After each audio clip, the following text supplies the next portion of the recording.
Hello， 大家好，我是王太。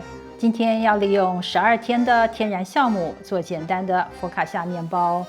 详细的天然酵母做法放在短片里，下面说明处会附上连结。首先倒出100克酵种，满满的气泡表示酵种很活跃。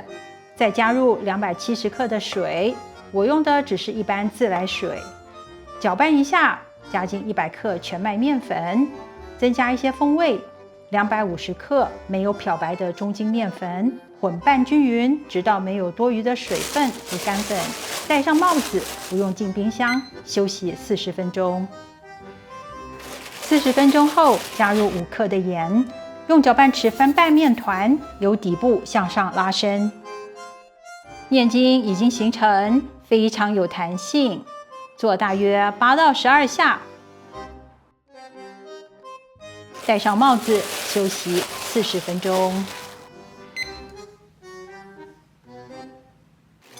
40分钟以后，再重复同样的动作8到12下，戴上帽子，休息40分钟。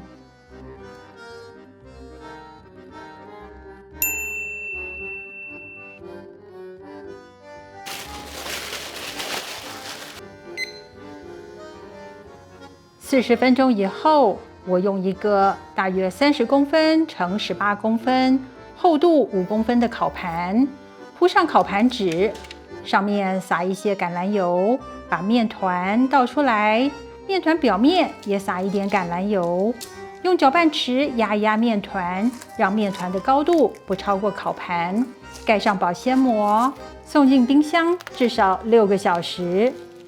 从冰箱拿出来的面团，满满的气泡。我摘了一点院子里的迷迭香做装饰，如果没有迷迭香也没有关系，撒上一些葱花也行。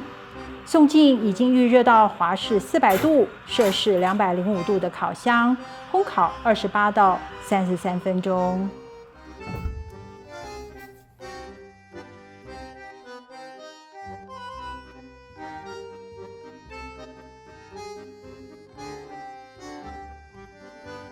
时间到，香喷喷的面包出炉。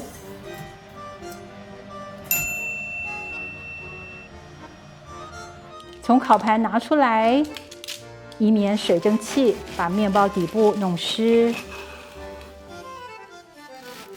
面包完全凉了以后，切开来看看里面的组织。